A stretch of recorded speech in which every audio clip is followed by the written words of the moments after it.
Good morning, true crime friends. Oh my God. My face is sore from smiling so much yesterday. I'm also very cold because I'm not drinking hot drinks this morning. I'm drinking iced green tea with fresh mango in it. Anyway, excuse me, I'm losing my voice. Okay, so look, yesterday over on my favorite live streamer, Brandi, in my head, I constantly call her Brandi Glanville. Brandi Glanville is a real housewife. Brandi Churchwell over there on the 13th juror had some of my favorite people in all the world. And the whole time, I just could not stop grinning. My face was so sore when I went to sleep last night. And this morning, I have a little bit of a happiness hangover. I'm so excited. Okay, so look, in case you missed it, what are you doing with your life if you missed that live stream? It's a 2-hour live stream with Mandy Matney. The super Mandy Matney down there from the low country. The Mandy Matney, Mandy Norrell Powers Norrell. Y'all know I'm bad with names. Mandy Powers Norrell? I don't know. Anyway, and Kinsey and Brandi Churchwell. Oh my God. And they talked all things Murdaugh. I could not have been happier. My colleague, I'm at work, right? My colleague looked over to me. First of all, she was like, "What are you doing?" And I was like, "Nothing." And she was like, "Why are you smiling so hard?" I was like, "No reason." I was like, my face was sore. It was ridiculous. She didn't ask why I was wearing a cape in the office, so that part of it worked out just fine. But it was a really good interview. I was so proud of my girl Brandi. I could not have been prouder of her if I gave birth to her. I was like, oh, I feel like she's my child. Okay, I am clearly out of my mind. Also, I think those guys might have inspired me to go to CrimeCon. Do you want to go to CrimeCon next year? Let's all get together and we'll go to CrimeCon as a group, right? It's going to be in Nashville. That's sort of like middle of the country-ish. So people from all over the U.S., I mean, friends in other countries, I don't know what y'all gonna do, but maybe you could take a vacation to Nashville. Though unclear why you would want to, unless you're super into country music or just super into true crime. Either one. But I think I might go to Nashville. I'm still thinking about it. Tell me what you think down in the comments. But I think like maybe we could form like a little gossip crime posse. I don't know. Just spitballing ideas. But look, have you seen the trailer for the new Murdaugh movie? Listen, there have been 500,000 Murdaugh documentaries. Only now there's going to be a fictionalized version of the whole Murdaugh saga, and I am living for it. I would do a watch party, except for I need total silence. I'm gonna need to watch it on the big TV. I'm gonna turn off all the lights. I'm gonna close the darkening curtains. I'm gonna put a fire in the fireplace and pop a big bowl of popcorn and cuddle up in a blanket and make my entire family either sit there quietly and not ask me any questions at all, or they all have to leave the house. Either one. I don't care which one. You can't use the ice maker on the refrigerator. You can't make any noise. The dogs are not allowed to bark. I'm gonna make sure everybody is well fed, and I'm gonna sit there like this for 2 days. It's a 2-night special. Okay, look. Remember when we were kids and they would have like the movie of the week. And so every night for like 2 or 3 nights, the movie would come on during prime time and your whole family would get together. Was that just your family? I know it was not. I know it's just not my family. I know your family used to do this too. My family would gather. Child, we watch more bad movies on NBC, ABC, and CBS because, you know, back then it was only 4 channels. We would all get together as a family and we would watch some multi-night event. And it would be like, every single one of them was like the television event. They didn't say of the week, of the year, of the minute, of the whatever. But this the Murdaugh thing on Lifetime in October. Did I write down the date? I did not. But it is sometime in October, which October is like next week. So like in a couple of weeks, a 2-night event on Lifetime. I'm going to have to figure out where Lifetime is on my cable. Yes, I still have cable. I don't watch it, but I'm going to watch it on that night. Lifetime, please tell me what channel you are on. Does anybody have Lifetime in North Jersey? We have Optimum. I will find it. I will call the Optimum people. No, I'm not, because I'm not going to sit on hold for 300 years. I'm going to look on the Optimum internet and be like, where is Lifetime Enter? They will tell me, because the internet knows all, child. They need to tell me. And what kind of popcorn toppings am I going to get? What am I going to be drinking? I have questions. I have to plan. Oh, what am I going to wear? Well, obviously, I'll just wear the cape. Okay. I have to make plans. I'm going to plan my entire evening for 2 nights. Although, if they had some common decency, they would just drop it all on Netflix and let us binge it all at once. Because can I watch 4 hours of Alec Murdaugh content? You know that I can. Absolutely I can. I could probably watch 6 to 100 hours of it. I might already have done something similar to that by watching all them documentaries just back to back to back to back. Before you know it, they're going to have the All Murdaugh channel. You remember when Lifetime used to have like all different kind of movies? And then they had the She Killed Her Husband channel, where it was just all movies about women who killed their husbands, or cheerleaders who like killed their friends or whatever.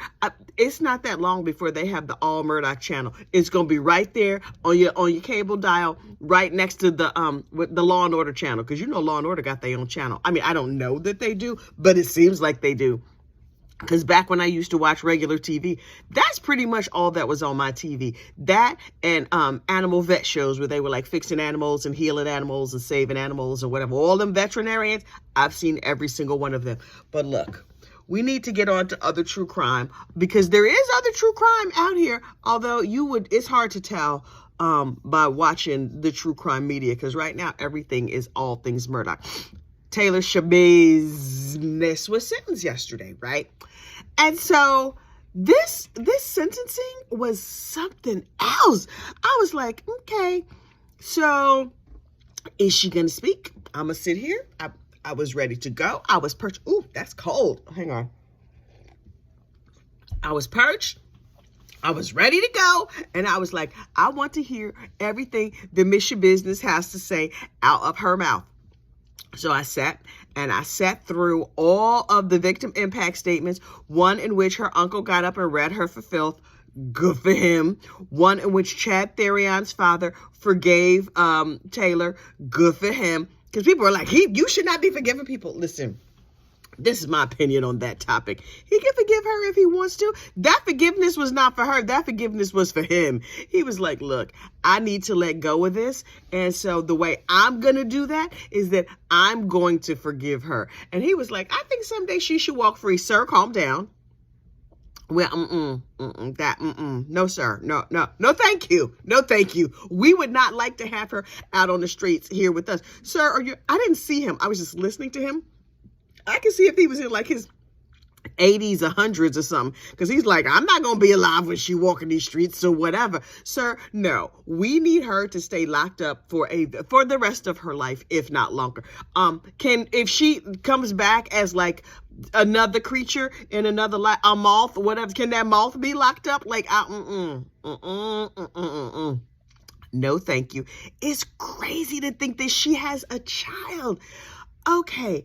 Poor Mateo Schabusiness. His mama is in jail for unaliving a man and then disassembling him and then leaving his head and his private parts in a bucket. Okay. And the daddy is in jail because, according to him, it was a government conspiracy to get him. According to regular people with brains in their heads, all that dealing of meth is the reason that he's in jail. That child, bless his heart, is going to be a real test of nature versus nurture. Because if he is nurtured well by his grandparents, it's Taylor's grandmother, that means his great-grandparents are raising him.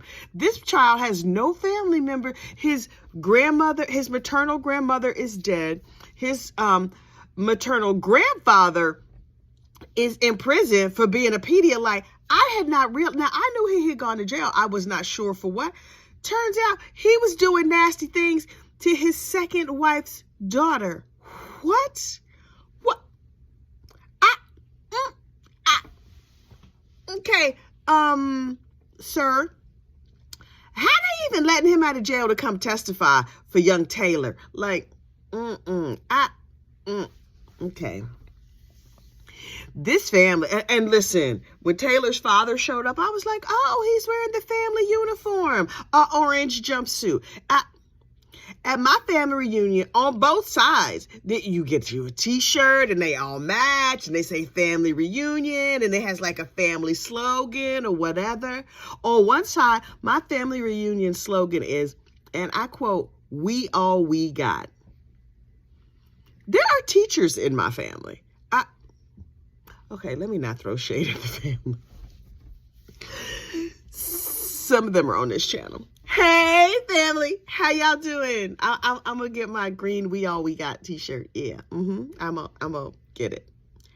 Unlikely I'm going to wear it outside that family reunion because I'm not walking around with something that says "We All We Got." Okay. But shout out to my family and the programmer on the family t-shirt, because we have been having family reunions. I believe this year was the 127th. My family is no joke when it comes to family reunions. I joked the other day that I was like, okay, we threw off the shackles of slavery and had a family reunion and then continued to have one every year from then till now. They've been family reuniting since forever. And everybody gets together and takes a picture. I have group family reunion pictures from when my mother was a very, very small child. My mother is like 80. Like, they have been having family reunions forever, and bless their hearts. Well, they should. Everybody get together every day. It just passed. Everybody was at the picnic. Them cousins you never see are at the family reunion. Except for me, because I'm one of them cousins you never see. But I got a cousin who flies in from Asia every year. I think this year he's flying in from Africa. Congratulations, cousin, on your new job. Anyway, my family is very international like that. But here's the thing about the Taylor Schabusiness. Look, y'all know I want to go far afield, and I just went far afield. But here we go, coming right on back. So Taylor Schabusiness, here's the thing that was cracking me up. Her lawyer was like, she's a troubled young lady. You think? She has mental health challenges. Okay, so do many, many people. He was like, she is not a monster, as she sits there with a monster mask on her face. Sir, you know we can see her, right? We have highly sensitive recording devices in our face. We call them eyes. And we can see this heifer sitting here with a mask on her face. It's like, what was that? Silence of the Lambs, where they wheeled the guy in with like a steel mask over his face with the bars. And he's like strapped down to a board that's on wheels. And they're like, he is not a monster. Why she look like one then, right? Like, I'm not saying she's a monster. I'm saying she has ways likened unto that of a monster. Exhibit A, the murderation of Chad. Exhibit B, how much she talked about she enjoyed unaliving him. Okay, that was bad. Exhibit C, the fact that it took her all day to disassemble him in his mama's basement with his mom and them upstairs. And then exhibit D, after she disassembled him, she hid his body parts around the basement so y'all could just have like a hide and seek and find them. And then exhibit E, she left his head in a bucket and his private parts in a bucket at the foot of the stairs with a towel over for his mama to find. And then exhibit F, the rest of it went in a crock pot box in the back of her roommate's car. Not even her car, her roommate. Do you know how much you have destroyed the resale value of a car by keeping a dead body in it? That is bad. And will Geico cover that? That's all I need to know. Hey, Geico, listen, no, I didn't have an accident, but I have a claim. That's going to be hard to explain. Like, how are you explaining that to your insurance carrier that your roommate borrowed your car? And do you want to say it was your roommate? Will they still cover it if it was your roommate? Are you going to say that you disassembled somebody and put them in a crock pot box in the back of your car, and now the box has leaked and you have an unfortunate stain? Can you take it and get it detailed? Will detailing it get the blood and guts out? I have questions. This entire situation is a mess. And apparently she was over at the court spitting on people. Please don't confuse that with the time she attacked her lawyer in court. And we caught that all on videotape. And then, of course, the time she flipped somebody off while they were on the stand during the course of her murder trial. but she's not a monster? If she's not a monster, I don't know what monster is. Maybe I am misunderstanding what it means to be a monster, but that have to act an awful lot like a monster not to be a monster. Maybe she's not. Maybe I'm misguided. What do I know? Probably a lot. But you know what I think? I think the judge got it right when he LWOP'd her behind life without the possibility of parole. He didn't give that to her. She earned that. She worked hard to get it. And frankly, I appreciate his restraint. Can we all just line up and smack her? Nah, because she might spit on us or attack us like she did her past lawyer. Child, please. But this dog is barking her behind up. I'm going to need Miss Schabusiness to sit down and act like she got some common sense. She need to get her act right installed. Also, I understand that she is mentally ill, and that is unfortunate, but also on meth. What was she on meth yesterday when she was spitting on people? Was that the meth? Or was that the mental illness? Or was that her badassery talking like, what is happening? I understand that she was severely brain damaged from all the use of the meth, probably from her daddy being a Pedialyte and her mama being dead and all of the other crazy things she been up to. Okay. Taylor, girl, you lucky you ain't get the needle or something, because your entire situation is messed up. Like, she can go right over there to prison and stay forever, ever, and not come out. I'm going to be just fine with that. I'm not going to be at no Free Taylor protest. I'm not going to be. That lawyer was like, there are advances in mental health all the time. Good. Let her fully partake of them while locked away in prison, far away from the rest of us, please and thank you. I think she should get all the mental help she deserves in prison. She should get benefit from all the medical advancements that are available in prison. Like, you coming over here trying to be my neighbor? Me and the HOA would be, I don't even have an HOA. I would form an HOA to keep that heifer out my neighborhood. Nope. What you're not going to do is come over here and live next door to me. No, thank you. But look, did I talk about this on the public feed? Sometimes it gets scrambled in my brain about what I talked about in private or what I talked about in public. There's a house on my block that I'm interested in buying. Well, actually, my kid is interested in buying. And so we're going to form, the gossip family compound over here. And I was like, I don't know if it's for sale though. Like, yes, I want to buy it, but it's not necessarily for sale. That don't mean I don't want to buy it though. I can covet somebody's house. And then yesterday I saw a lockbox. I was like, oh, I've been stalking this house for weeks. Okay. I got to ask some of the other nosy neighbors, what's the story with the lockbox? Is that just to let the housekeeper in? Because a lot of people have lockboxes for their housekeepers or whatever. But I'm like, oh. Is it secretly for sale? Is it a pocket listing someplace? Can I go and find out? Y'all should hide your lockbox better, because I can see it just walking down the street. I didn't even have to go on your property. I have questions. So, look, this dog is barking, so I'm going to need to let her barky behind in. Also, I do have my test today, and then I will be immediately back on caffeine. But I'm going to go for a swim this morning. That's what I'm going to do. I'm going to put some laps in, because it helps relax me to swim.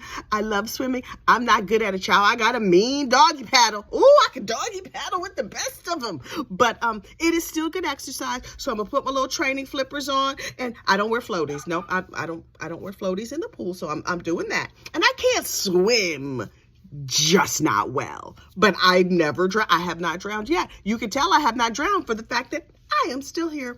Okay, look. I'm going to get my behind to the gym. I'm going to let that barky behind dog back in the house. But please know that, wait, did I say like and subscribe? I should probably say that at the beginning. At some point, I'm going to get really good at this YouTube thing, although clearly not today. But this episode was brought to you by our friends Leah SM. Was that her name, or did I write it down like that? I don't know. Leah SM and Vicky Corner. Is that Kitty Lover?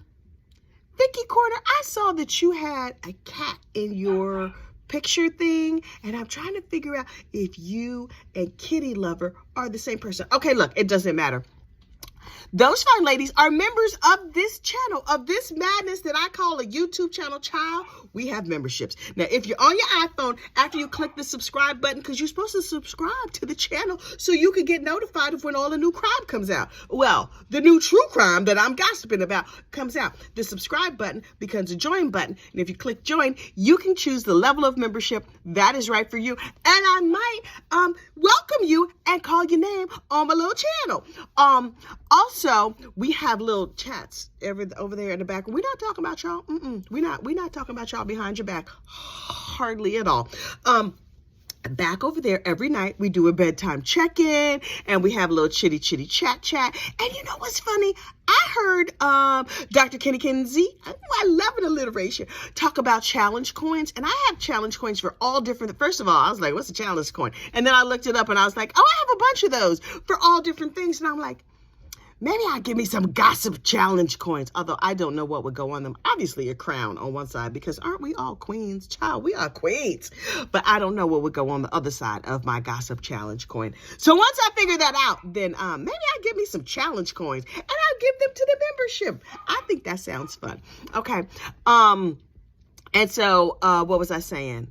Oh yeah. So for the benefits of membership, we get together every night, so you get 3 times a day of this little gossip madness. And then for those at the professional gossip level and above, child, I tell too much of my personal business. That's the bottom line. We have little diaries where I just talk, me and you, and sometimes we do members only lives. I should schedule our next members only live. Y'all, what's a good day for you, members? When can we do our next members only live? I have to figure that out. Okay. I need to go let this dog in. I got to go put myself in my swimsuit and get to swimming. Y'all have a great day. And I will see you at lunchtime true crime. It is still Murdaugh week. So you'll get the next part of the Murdaugh documentary today at noon Eastern time, lunchtime true crime. Y'all make it a great day. Bye.